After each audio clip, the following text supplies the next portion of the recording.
acolchado. Me parece que vamos a apagar el aire, vamos a poner frío. Está demasiado cómodo. Mire, yo recuerdo algo, ¿no? Recuerdo cuando vinimos acá y vinimos a orar. No sé cuánto hemos venido. Creo que estaban ustedes, ¿no? José, mi esposa, no me acuerdo quién más estaba. Y acá no había nada, nada, nada de nada. Y el Señor ha sido fiel, es fiel y será fiel. ¿Cuántos me dicen amén? ¿Ha visto la mano de Dios sobre su vida? ¿Cómo Dios nos seguirá bendiciendo nuestra casa y nuestra familia? Amén. Yo quiero en esta mañana ir al Evangelio según San Lucas, capítulo 15.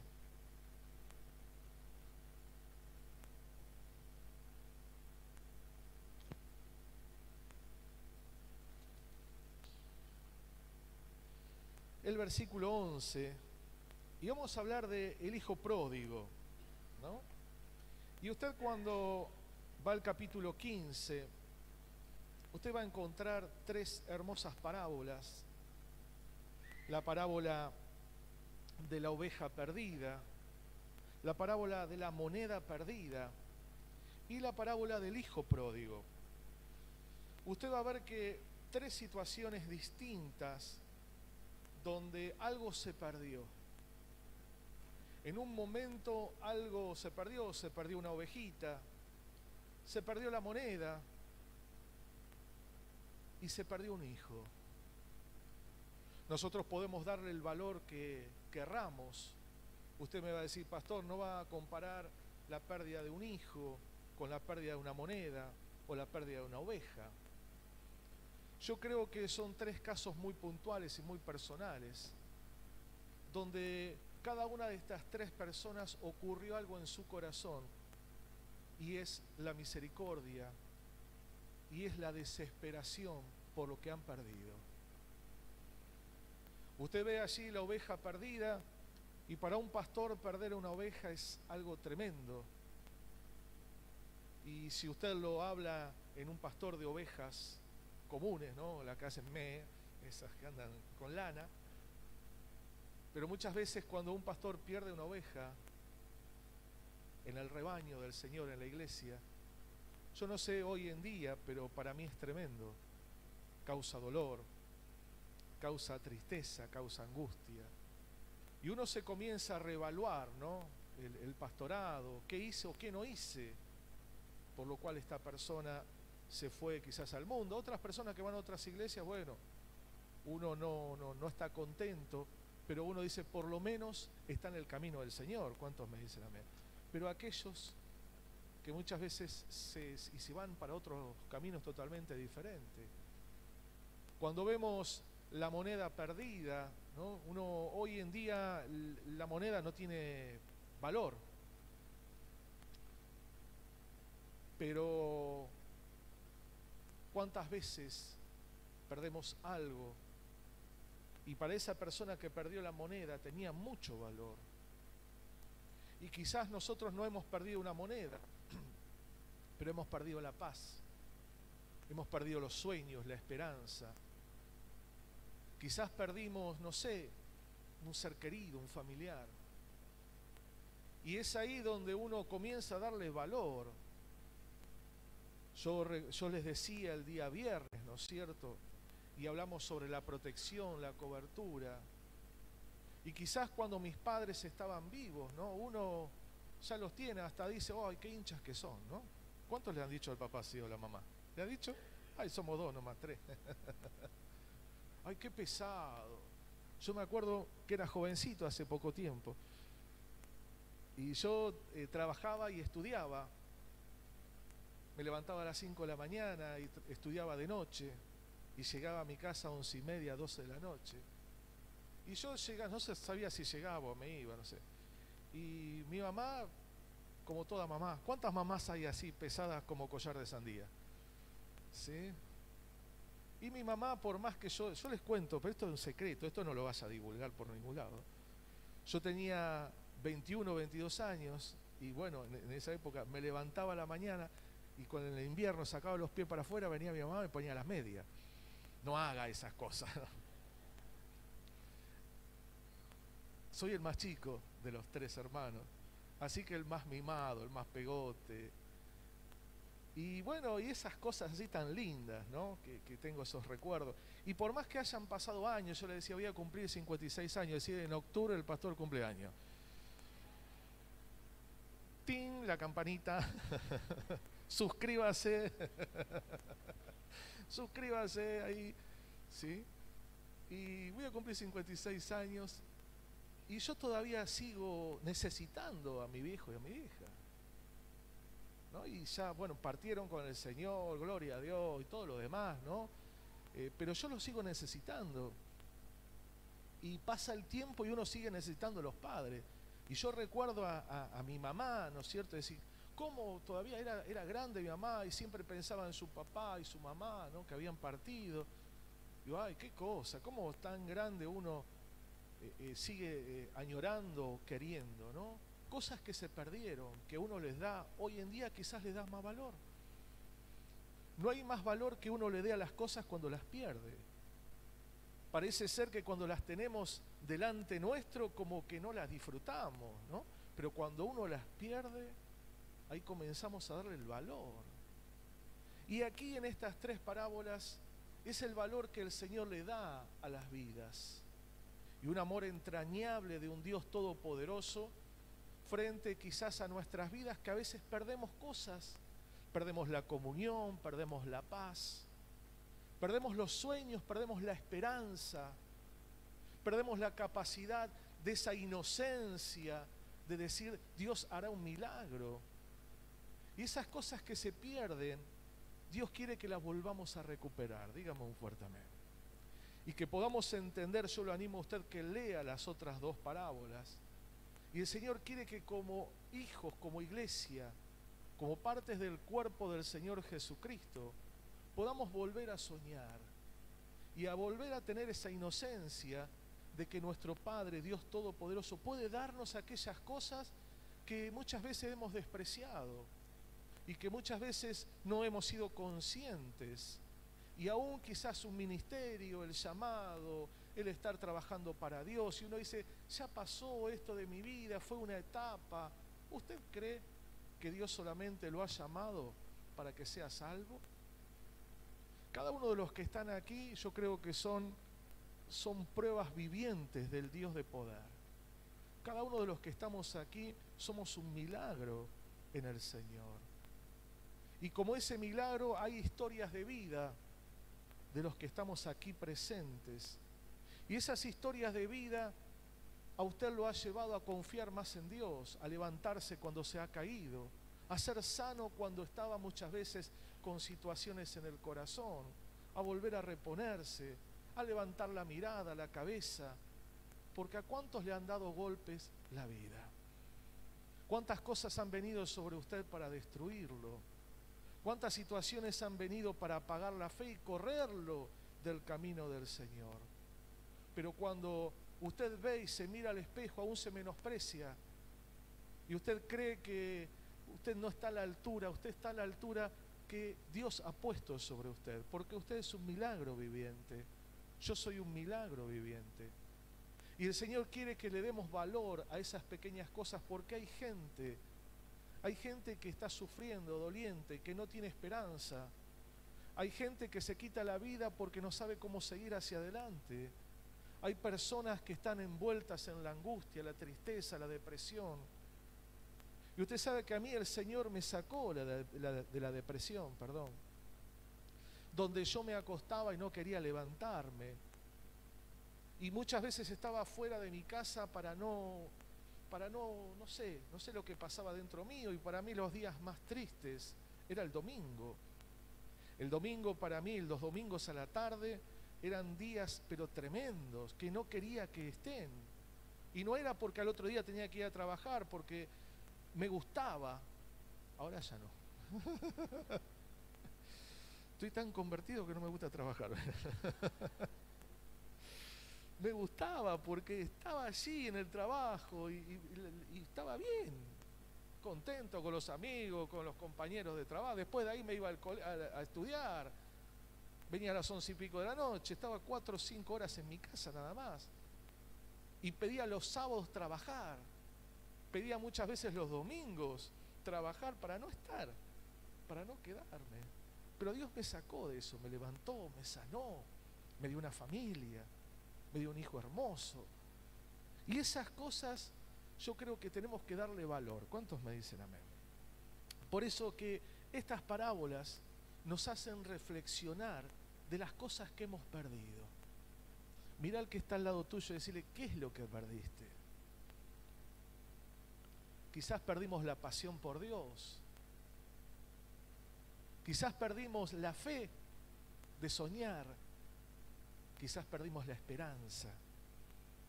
Y dice aquí en el capítulo 15, versículo 11, también les dijo, un hombre tenía 2 hijos. ¿Cuántos hijos? 2. Y el menor de ellos le dijo al padre, Padre, dame la parte de los bienes que me corresponde. Y les repartió los bienes. No muchos días después, juntándolo todo, el hijo menor se fue lejos a una provincia apartada y allí desperdició sus bienes, viviendo perdidamente. Y cuando todo lo hubo malgastado, vino un gran hambre en aquella provincia y comenzó ¿a qué? A faltarle. Y fue y se arrimó a uno de los ciudadanos de aquella tierra, el cual le envió a su hacienda para que apacentase cerdos, y deseaba llenar su vientre de algarrobas que comían los cerdos, pero nadie le daba. Y volviendo en sí, dijo, ¿cuántos jornaleros en casa de mi padre tienen abundancia de pan y yo aquí perezco de hambre? Me levantaré, iré a mi padre y le diré, Padre, he pecado contra el cielo y contra ti. Ya no soy digno de ser llamado tu hijo, hazme como uno de tus jornaleros. Y levantándose vino a su padre, y cuando aún estaba lejos, lo vio su padre, y fue movido a misericordia, y corrió a él, y se echó sobre su cuello y le besó.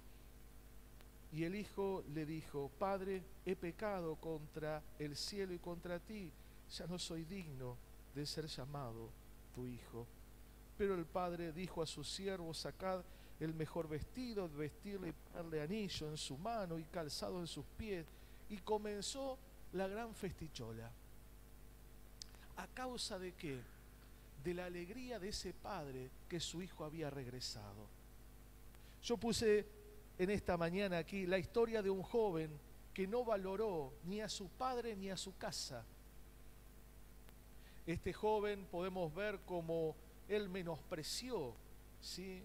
He puesto que le da la espalda a todo lo que el padre le había enseñado.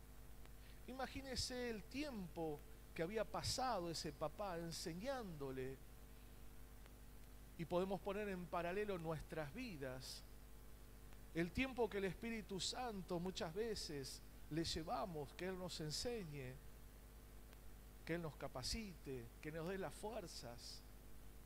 Y he puesto aquí menospreciando y desechando la palabra y los consejos de ese padre. La actitud del corazón del joven fue de decir, yo no necesito lo que vos me estás diciendo. Yo no necesito tus consejos. Por eso es que cuando uno pierde las cosas comienza a darle el valor. ¿Cuántos me dicen amén? Cuando yo estuve a punto de perder mi familia, ahí comencé a entender el valor que tenía mi familia. Cuando alguien está por perder o ha perdido algo, comienza a darle el valor a esas cosas. Y este joven, mientras estaba así, ¿no es cierto?, en su casa, viviendo de las ganancias de su padre, teniendo la bendición, se levantaría cada mañana, tendría la comida, el desayuno, quizás la mamá le pondría las medias como me ponía a mí a la mañana, ¿no es cierto?, disfrutando, gozando, ¿no es cierto?, todo lo que el padre había ganado, y dijo, yo voy a hacer lo que yo quiero. Y yo creo que muchos de los que estamos acá muchas veces hemos hecho lo que nosotros queríamos. Y hemos malgastado y hemos perdido esas cosas tan preciosas. Nuestro Padre Celestial nos ha coronado de favores y misericordias, nos ha dado paz, esperanza, sueños. Como dice el Salmo 91, el que habita el abrigo del Altísimo. Y usted y yo habitamos bajo esa cobertura. ¿Cuántos me dicen amén? Y tenemos la esperanza. Y sabemos que Dios nos cuida y nos guarda. Porque dice que son fieles sus promesas. Y sabemos que estamos protegidos en sus manos. Caerán a tu lado 1000 y 10.000 a tu diestra. Dice, pero a vos no te va a llegar. ¿Cuántas cosas el Señor sigue peleando y nosotros ni cuenta nos damos? Y a veces menospreciamos y desechamos el consejo del Señor. Este joven tenía expectativas por algo nuevo, algo diferente. Y usted me va a decir, pastor, ¿está mal tener expectativas? No. ¿Está mal querer crecer o progresar? No. El tema son las decisiones. Y a veces que tomamos decisiones equivocadas. Y este joven se caracterizó por tomar decisiones equivocadas. Rebelarse en contra de aquel que quería lo mejor para su vida. Cuando hablamos de la moneda, cuando hablamos de la oveja, usted va a ver que la moneda no tiene vida. Y la moneda fue un descuido del dueño de la moneda. Cuando hablamos de la oveja se distrajo y tomó su camino, su andar. Pero cuando hablamos de alguien que tiene el poder de la decisión, cuando hablamos de alguien que menosprecia, alguien que tiene el razonamiento, el entendimiento, la comprensión, para decir realmente está todo lindo, todo muy bien, pero yo quiero hacer la mía. Y aquí podemos ver que comienza un proceso de deterioro, de soledad, de angustia, y el final, ¿sabe cuál es? La ruina. Siempre que nos corremos del Señor, el final es la ruina. Aquí yo puse una pregunta, ¿no? ¿Cuántos de niños quisieron irse de la casa? A ver, ¿hay alguien que de chico se ha querido ir de la casa? ¿Sí? Por ahí me cuenta, ¿Marcela está por acá? ¿Está? ¿No está? Ah, está arriba. Bueno, me cuenta siempre mi esposa, ¿no? Que mi cuñada Marcela, ella de chica dice que un día se enojó con la mamá y comenzó a irse, ¿no? Y la mamá la dejó, sí, la iba mirando y se iba, ¿no? Hasta que la mamá después la trajo y ¿no es cierto, Vivi? Agárrate, pues. Y cuando la Olinda se enoja, la Olinda, ¿no? Y muchas veces de chico, ¿no es cierto? Y uno habla de un chico, y un chico muchas veces no tiene la conciencia del peligro o del mal. Solamente él quiere compadecer o complacer un capricho. Y no entendía que lo que la mamá quizás le decía era lo correcto, porque no podía criarse en casa de la abuela, ella tenía que criarse en su casa, era la mamá. ¿Y cuántas veces hacemos lo mismo, no? ¿Cuántas veces levantamos ese berrinche? ¿Cuántas veces nos corremos? Y el Señor está detrás del arbolito mirándonos para que volvamos hacia Él. Usted sabe que esta preciosa parábola no es solamente para aquellos que están fuera. Y como decía mi esposa, en el mes de septiembre vamos a ir a buscar a los pródigos, aquellos que quizás se han apartado del Señor o no lo conocen a Dios. Pero usted ha hablado con gente y la mayoría de las personas vio que conocen a Cristo o han estado en el camino del Señor. No, y yo iba a la iglesia, y yo iba. ¿Y qué te pasó? Y ahí empezamos a poner, ¿no es cierto? Y uno y el otro. Y vamos a hacer en septiembre, vamos a ir a buscar a los pródigos, a ir a predicar.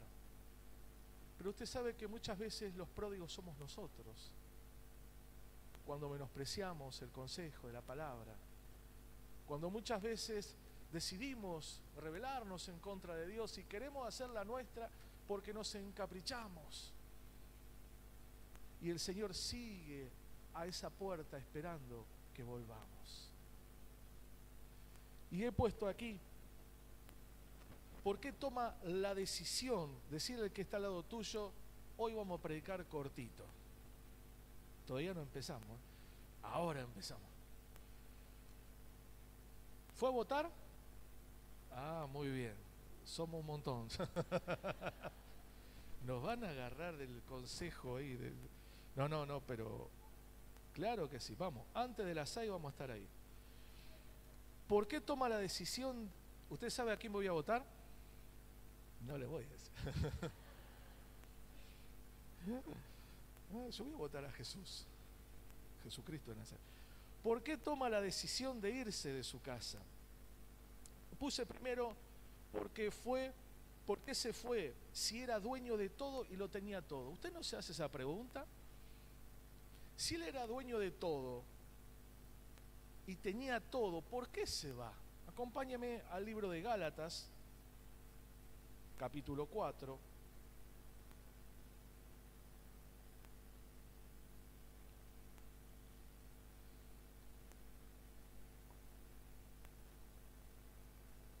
Versículo 1, dice: pero también digo, entre tanto, que el heredero es niño, en nada difiere del esclavo, aunque es señor de todo, sino que está bajo tutores y curadores, hasta el tiempo señalado por el Padre. Así también nosotros, cuando éramos niños, estábamos en esclavitud, bajo los rudimentos del mundo, pero cuando vino el cumplimiento del tiempo, Dios envió a su Hijo, nacido de mujer y nacido bajo la ley, para que redimiese a los que estaban bajo la ley, a fin de que recibiésemos la adopción de hijos. Dice que hay una diferencia entre lo que es un niño y lo que es un hijo.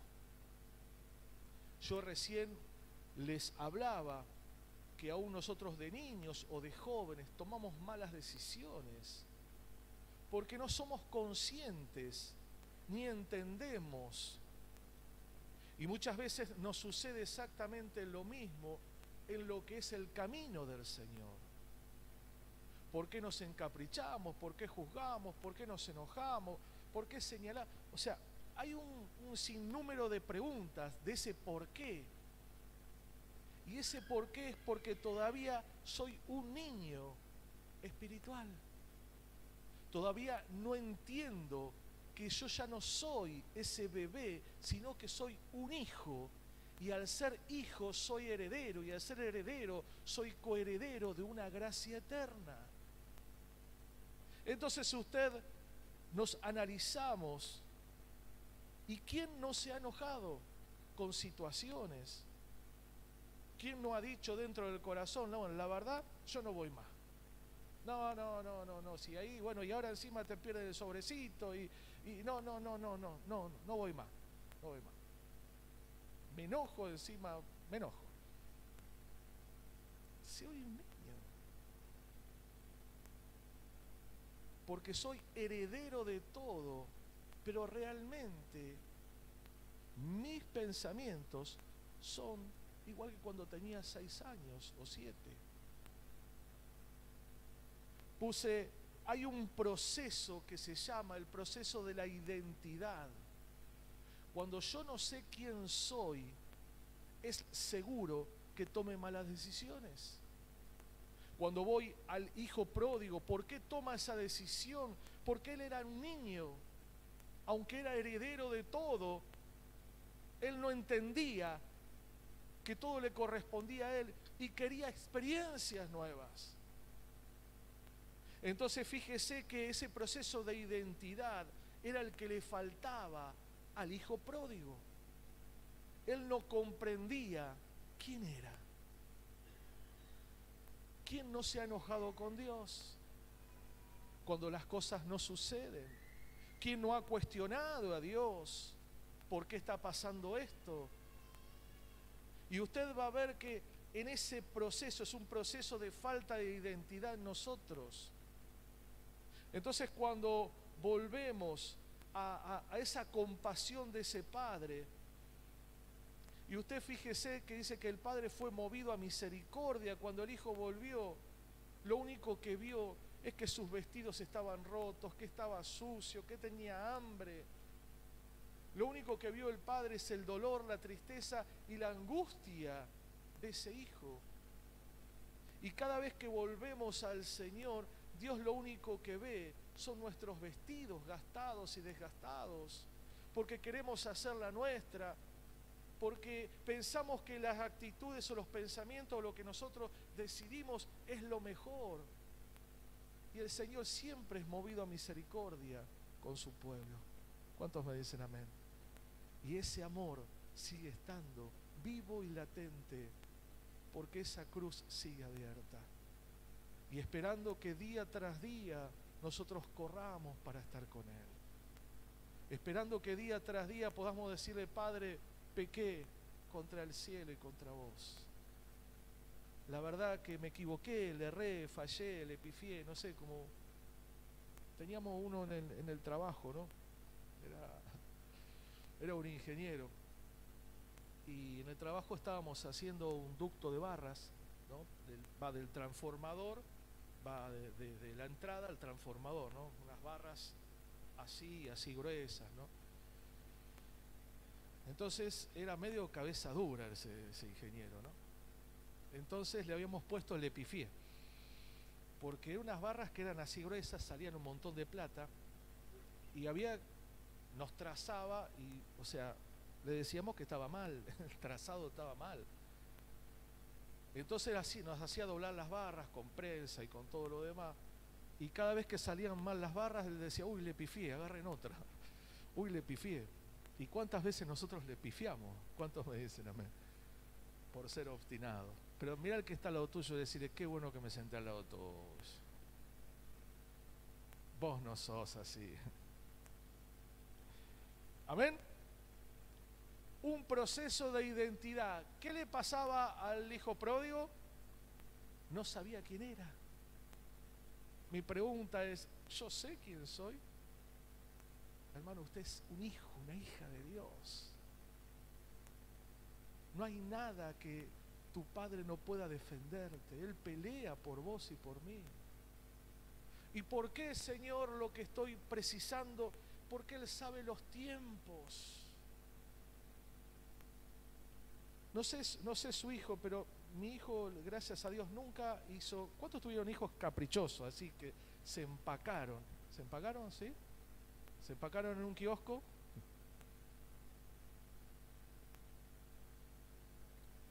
Y quiero eso, y quiero eso, y quiero eso, y quiero eso. El chiquito mío no, porque si no sabía que venían las 5 de la tarde. No, usted sabe que se lo puede decir mi hijo. Creo que una vez le pegué con una chinela, ¿no? Y no le pegué queriendo. ¿Vio cuando usted hace así el chicotazo? Y le hice así y todavía se acuerda de la chinela pinchuda, porque la plantilla de la chinela tenía todo pinche y quedó su parte posterior marcada.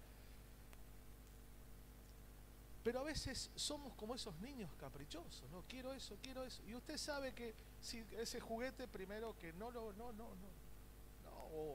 o algún dulce, alguna golosina, usted dice no, porque tenés una situación de enfermedad. Y seguimos así caprichosos. Y vemos una vez más que ese proceso de identidad nos lleva a nosotros a entender que todo está en las manos de Dios. ¿Cuántos me dicen amén? Y de Dios no sale el sol si Él no quiere. ¿Y usted cree que se le puede escapar lo que usted y yo estamos necesitando? ¿Usted cree? ¿Usted cree que Dios es injusto? No. Ahora, el hijo pródigo creía que su padre era injusto y que solamente él tenía la visión de ir adelante. Yo puse aquí: el pródigo padecía de ese síndrome de falta de identidad. Acompáñeme al libro de Romanos, capítulo 8. Yo le dije que iba a predicar cortito hoy, ¿eh? Correcto. Bueno, aquí surgen las discusiones en el matrimonio, en la familia. Cuando yo creo que lo que pienso es lo correcto y mi esposa piensa que lo es correcto. Por eso nos dice la palabra que no tenemos que ser sabios en lo que nosotros opinamos. Es ahí donde tenemos que escuchar, evaluar, pensar. Por eso dice que tenemos que ser tardos en responder. ¿Cuántas veces nuestros hijos piensan que lo que están haciendo es lo correcto? ¿Cuántas veces como padres creemos que lo que hacemos es lo correcto? Pero la palabra dice que cuando yo no soy sabio en mi propia opinión, es medicina a mi vida. Muchas veces lo que nosotros pensamos o creemos que es el absoluto. Y cuando alguien piensa que su pensamiento es el absoluto, que es lo que tiene que ser, es necio. Por eso dice que en la multitud de consejos que está la palabra, la sabiduría. Volvemos nuevamente a este hijo donde su padre realmente lo amaba. Y yo no dudo del amor del hijo hacia el padre, pero sí dudo de su crecimiento. Sí dudo de que haya tomado una actitud correcta, y uno lo ve, dice que por los frutos ¿Y cuál fue el fruto del hijo pródigo? La ruina. Perdió todo, malgastó todo.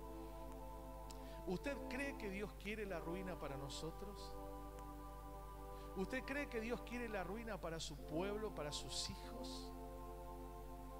Por eso mira al que está a tu lado y decirle: no seas sabio en tu propia opinión. Amén. Amén. Mira, a mí la que me corrige, yo en casa tengo al Padre, al Hijo, al Espíritu Santo, a mi esposa y a mi hijo. Los tres me dan como gallego a la gaita, mire.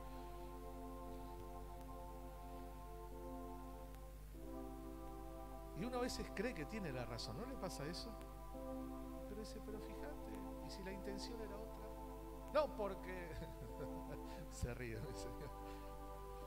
Y uno enseguida, ¿no? Se le sube ahí, el justiciero quiere ser, ¿no? ¿Cuántos justicieros somos en esta mañana? Bueno, hay como 3, 4, 5 con Jorge. Pero qué bueno que tengo al Padre, al Hijo, al Espíritu Santo, a mi esposa y a mi hijo. El pródigo, teniendo todo, se cansó y quiso hacer lo que él quería. Y aquí notamos que en su corazón había rebeldía, obstinación y orgullo. Hace muchos años atrás, a una persona, Dios me da estas 3 características de su corazón. Y me siento y le digo: querido hermano, Dios me dijo eso, que en el corazón había rebeldía, había obstinación y había orgullo. Una vez un pastor me dijo que una persona, cuando su corazón se llenó de rebeldía, hay en 2 momentos donde la persona puede ser rescatada: cuando comienza o cuando ya está destruido. Ese pastor no está más, partió con el Señor. Y yo le di ese consejo con mucho temor. Y por supuesto que la persona menospreció el consejo. Y no solamente la ruina fue sobre él, sino sobre su familia, con mucho dolor. Y uno a veces desestima el consejo. Muchas veces menospreciamos, porque alguien que te diga que tenés orgullo, ¿cómo reaccionás? Alguien que te diga que sos obstinado, ¿cómo reaccionás? Y vemos que en el corazón del hijo pródigo estaban estas cosas. Estaba la obstinación, la rebeldía y el orgullo a ser más que el padre. La rebeldía de no sujetarse a las reglas de papá. Y la obstinación de seguir hacia adelante no importando qué. No quería vivir de esa forma, la que el padre le decía, y siempre habrá otra forma. ¿Cuántos me dicen amén? Veo que siempre hay una alternativa. Veo que hay un dicho por allí que dice que todos los caminos conducen a Roma, ¿no? Un dicho de la antigüedad. ¿Por qué era eso? Porque todo surgía en el centro de la metrópoli, que era Roma. Pero todos los caminos no conducen a Jesús ni al cielo. Dice que hay un solo camino, hay una sola verdad y hay una sola vida. ¿Cuántos me dicen un fuerte amén? ¿Amén? ¿Para qué sirven las reglas o las pautas? Y con esto prometo por el sector, no sé por qué. ¿Para qué sirve? Yo puse, ¿cuántos vieron un semáforo? ¿Ha visto un semáforo? Veo que tiene 3 lucecitas. ¿Sí? Roja, ¿qué más? Muy bien, está aprobado, le doy el registro. Tiene 3 lucecitas. ¿No? Entonces una te dice avanzar. La otra te dice, ojo el piojo, tenés cuidado, anda frenando, ¿no?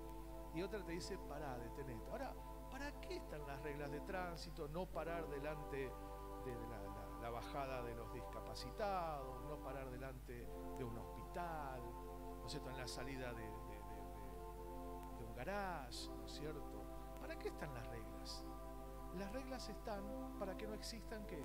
Accidentes. Y vemos que muchas veces los consejos, la palabra, nosotros no la tomamos. Yo creo que el domingo pasado les decía que los mandamientos, o el anterior, los tomamos como reglas arbitrarias que nos conducen a un sometimiento y una humillación. Ahora, cuando yo pienso que los mandamientos son esas reglas para que a mí me vaya bien y para que no falle ni fracase en mi caminar, las cosas comienzan a cambiar. ¿Cuántos me dicen amén? Y aquí vemos que son necesarias las reglas en un hogar para mantener el orden, el respeto. En la iglesia es igual, en el trabajo es lo mismo. Y estas reglas nos llevan a no tener un accidente que puede causar la muerte. Usted si trabaja y trabaja en altura, hay reglas, ¿no es cierto?, de ponerse un cinturón de seguridad, de usar casco, de usar botines, una ropa adecuada, de tener cuidado con las máquinas. Y podemos ver que todas estas nos llevan a que no haya un accidente y poder librar esa vida, que no sufra daño. Y vemos que el Padre quiere lo mismo para nosotros, que no suframos daños, que no tengamos accidentes, que podamos vivir en paz, en plenitud, en ese amor incondicional. Si usted entendería junto conmigo cuán grande es el amor de Dios, cuán grande es la gracia de Dios sobre nosotros, esa inmensa misericordia que día tras día quiere abrazarnos y llenarnos, y que día tras día podamos ser esos pródigos volviendo en sí y diciendo: Señor, yo te necesito. Necesito, Señor, que despiertes, que avives. Y si te fallé, a mí me gusta algo hermoso, ¿no? Porque cuando fallamos, ¿qué hace Dios? Nos pega una patada, ¿no? Nos pega un codazo en el estómago. ¿Qué hace? Nos abraza. Porque Él entiende y sabe por cuántas cosas estás pasando y has pasado. Por eso es que nadie puede comprender el corazón como el Señor Jesús. Nadie puede entender tu sufrimiento, tu dolor, tus tentaciones. Pastor, estoy tentado y no sé cómo salir de esto. Nadie más que Cristo.